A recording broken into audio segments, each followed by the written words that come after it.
हाँ जी, choice filling जो है वो कंप्लीट हो चुकी है और आप सभी का एक नया क्वेश्चन आ गया, व्हाट नेक्स्ट? अब आगे क्या?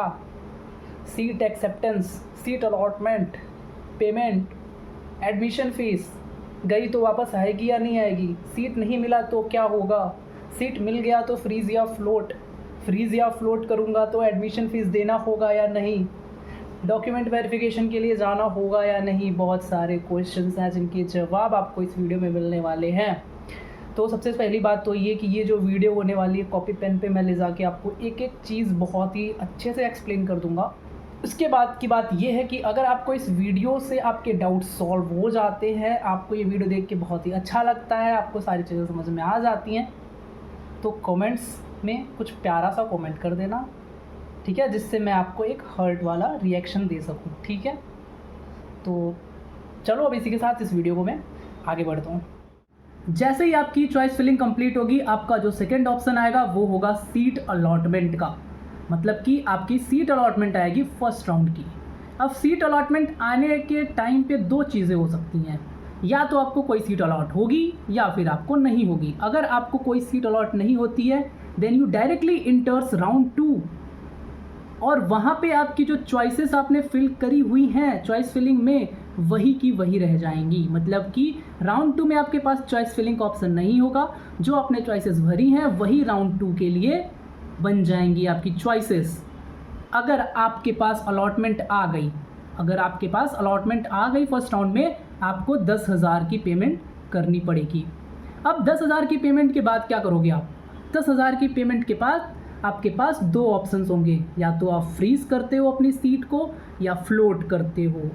चलो मान लिया आपने फ्रीज़ किया है, आपने राउंड 1 में, राउंड 2 में या राउंड 3 में जब भी आपको सीट अलॉट होती है आपने फ्रीज़ किया है, तो उसके बाद आपके पास डेट आएगी डॉक्यूमेंट वेरिफिकेशन की।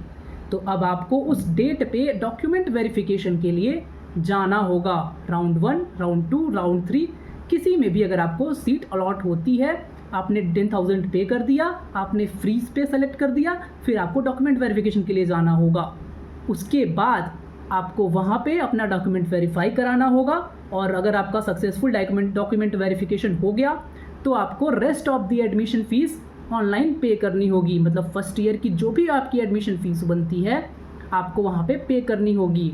आपका जो 10,000 है वो एडमिशन फ़ीस में माइनस हो गया रहेगा, और रेस्ट ऑफ द अमाउंट आपको एडमिशन फ़ी में वहाँ पे ऑनलाइन पे करनी होगी।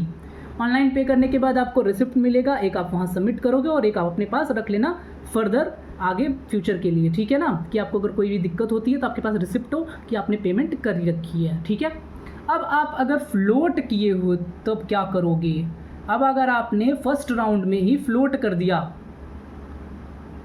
तो आपको फ्लोट करने के केस में थर्ड राउंड में डॉक्यूमेंट वेरिफिकेशन के लिए जाना होगा। मतलब कि अगर आपने फर्स्ट राउंड में फ्लोट किया तो आपको फर्स्ट राउंड की डॉक्यूमेंट वेरिफिकेशन में नहीं जाना, सेकेंड राउंड में फ्लोट किया नहीं जाना, आपको डायरेक्टली थर्ड राउंड में डॉक्यूमेंट वेरिफिकेशन के लिए जाना होगा अगर आपने फ्लोट किया है तो, ठीक है। अगर आपको कोई भी डाउट हो रही है मेरी वीडियो में, कोई भी प्रॉब्लम हो रही है, प्लीज़ इन्फॉर्मेशन ब्रोशर को अच्छे से पढ़ लेना। इसके बाद हम बात करेंगे कि अगर हमने अलॉट ही नहीं हुआ या हमने फ्लोट किया तो क्या हम डायरेक्ट राउंड 2 में जाएंगे? जी हाँ, आपने फ्लोट किया आप राउंड 2 में चले जाएंगे, आपको अलॉट नहीं हुआ था आप राउंड 2 में चले जाएंगे। अब आओ हर एक राउंड को बहुत ही अच्छे से समझते हैं। मान लो राउंड 1 हुआ, राउंड 1 में आपके पास 3 ऑप्शंस आएंगे, या तो आपको सीट अलॉट होगी या तो नहीं होगी। अलॉट होगी तो आपको 10,000 पे करके फ्रीज़ या फ्लोट करना होगा, फ्रीज़ किया तो आपको एडमिशन या फिर काउंसलिंग राउंड में जाके अपने डॉक्यूमेंट वेरिफिकेशन को कंप्लीट करना होगा, एडमिशन फ़ी पेमेंट करनी होगी। अगर आपने फ्लोट किया या फिर आपको कोई सीट ही अलॉट नहीं हुई राउंड 1 में, तो आप डायरेक्टली राउंड 2 में चले जाओगे। अब राउंड 2 में भी वापस आपके पास क्या ऑप्शंस आएंगे? या तो आपको सीट अलॉट होगी या तो नहीं होगी। अगर अलॉट हुई तो फिर से वापस से वही चीज़ें होंगी, फ्रीज़ करोगे या फ्लोट करोगे। 10,000 पे करने के बाद फ्रीज़ किए तो काउंसलिंग में जाओगे, फ्लोट किए तो आप नो सीट अलॉटमेंट वाले के साथ में राउंड 3 में एंटर कर जाओगे। अब हमने राउंड 3 में एंट्री ले लिया है। अब राउंड 3 में क्या होगा? राउंड 3 में भी आपके पास 3 ऑप्शन, या तो सीट अलॉट हुई तो फ्रीज़ या फ्लोट, नहीं हुई तो क्या होगा? अब देखो राउंड 3 में जब आपकी फ्रीज या फ्लोट किया है आपने, तो आप दोनों को ही काउंसलिंग और एडमिशन के टाइम पे वो जो डॉक्यूमेंट वेरिफिकेशन का डेट होगा तब जाके डॉक्यूमेंट वेरीफाई करने होंगे। राउंड 3 में आप फ्लोट की हो या फ्रीज की हो, आप दोनों को डॉक्यूमेंट वेरिफिकेशन के लिए जाना होगा। और जिनको सीट नहीं मिली वो फ्लोट वाले के साथ मॉप अप राउंड में इंटर कर जाओगे। आप कहाँ इंटर कर जाओगे? मॉप अप राउंड में इंटर कर जाओगे। अब मॉप अप राउंड कैसे होती है? मॉप अप राउंड जो होती है वो ऑफलाइन होती है, वो ऑनलाइन नहीं होती। मॉप अप राउंड के लिए आपको एसवी निर्तार कटक में जाना होगा। एसवी निर्तार कटक जो कॉलेज है वहाँ पे आपको जाना होगा और वहाँ पे आप अपनी सारे डॉक्यूमेंट्स लेके जाना। जो डॉक्यूमेंट वेरिफिकेशन के लिए वो जाते हो वहाँ आप कटक में अपने सारे डॉक्यूमेंट्स के साथ जाओगे और जो भी आपके पास वहाँ पे अवेलेबल सीट होगी मॉप अप राउंड में आपको वहाँ पे प्रोवाइड किया जाएगा। तो ये हो गई आपकी सारी process. Round 1, round 2, seat allotment, fees payment, सब कुछ मैंने बहुत ही अच्छे से बता दिया है। अगर आपको समझ में आ गया है तो वेल डन, अगर नहीं आया है तो वीडियो को रिपीट करके फिर से देख लेना। अब हम आगे चलते हैं, अभी चीज़ें ख़त्म नहीं हुई हैं। अब हम आगे चलते हैं, बहुत सारे पॉइंट्स हैं जो आपको मुझे बताने हैं। जहाँ पे आप ये पूछ रहे थे कि आपको फ़ीस पेमेंट वापस होती है या नहीं होती है, अगर आपने इस राउंड को बीच में छोड़ा, क्या किया, अब उसकी बात हम करेंगे, ठीक है? ओके, तो अब अगर आपने सीट अलॉटमेंट हो गई और आप पार्टिसिपेट ही नहीं किए काउंसलिंग में, आपको सीट अलॉटमेंट हुई but you not participated in the counselling cum admission process, तब क्या होगा? आप काउंसलिंग से एग्जिट कर जाओगे। You are out of counselling और जो आपको सीट अलॉट हुई थी वो कैंसिल कर दी जाएगी। तो अगर आपने सीट अलॉट हुआ, आपने 10,000 पे नहीं किया तो आप आउट ऑफ द काउंसलिंग। अगर आपको सीट अलॉट हुआ, आपने 10,000 पे किया, आपने फ्रीज किया, लेकिन आप डॉक्यूमेंट वेरिफिकेशन के लिए नहीं जाते हो तो आप आउट ऑफ काउंसलिंग हो जाओगे। आपकी सीट जो होगी वो कैंसिल हो जाएगी। अब बात करते हैं, अगर आपने काउंसलिंग में पार्टिसिपेट ही नहीं किया, not participated in counselling cum admission, जो यहाँ पे हमने बात किया है, ठीक है, या फिर आपने जो कोर्स है वो लीव कर दिया, मतलब कि आपको सीट अलॉट हुई थी, आपने फ्रीज का ऑप्शन सेलेक्ट किया था, आप गए थे डॉक्यूमेंट वेरिफिकेशन के दिन, आप गए थे लेकिन वहाँ जाके आपने उस कोर्स को छोड़ दिया कि नहीं मुझे नहीं लेना।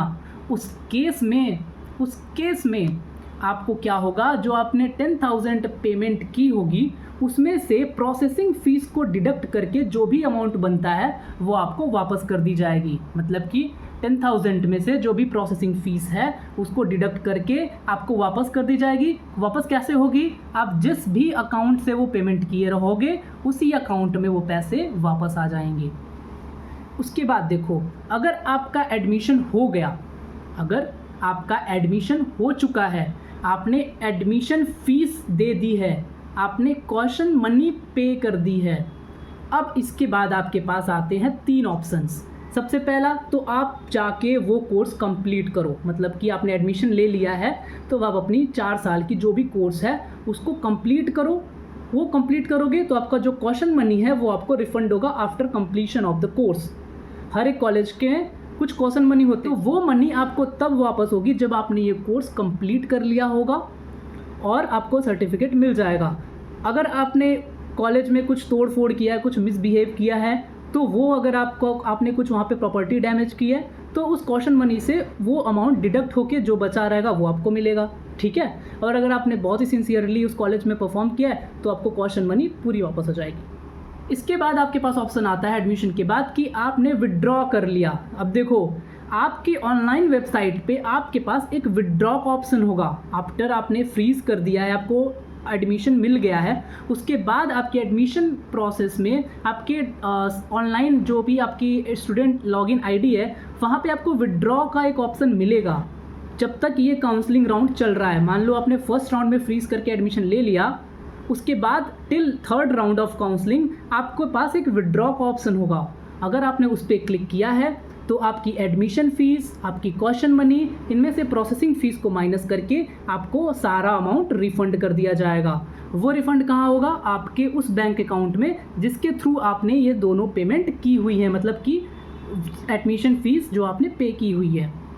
इसके बाद आपके पास 3rd ऑप्शन आता है कि आपने क्लासेस स्टार्ट हो चुकी हैं, आपने एडमिशन ले लिया, एडमिशन के बाद आपकी क्लासेस स्टार्ट हो चुकी हैं, उसके बाद आप वो कोर्स लीव करते हो, आप वो कॉलेज लीव करते हो, तो जो आपकी एडमिशन फ़ीस होगी वो आपको वापस नहीं की जाएगी और जो कॉशन मनी है वो आपको वापस कर दी जाएगी। और दूसरी चीज़, अगर आपको ये पूरी वीडियो अच्छे से देखने के बाद कोई डाउट होता है तो आप कमेंट में मेरे से डाउट पूछ लेना, लेकिन मेक श्योर कि आप डाउट तब पूछना जब आपने इन्फॉर्मेशन ब्रोशर बहुत ही अच्छे ढंग से अपने से खुद से पढ़ लिया हो, ठीक है। और अगर आपको सारी चीज़ें समझ में आ गई है तो एक प्यारा सा कमेंट कर देना। Thank you so much. Video पसंद आई हो तो लाइक कर देना, सब्सक्राइब कर देना, शेयर कर देना।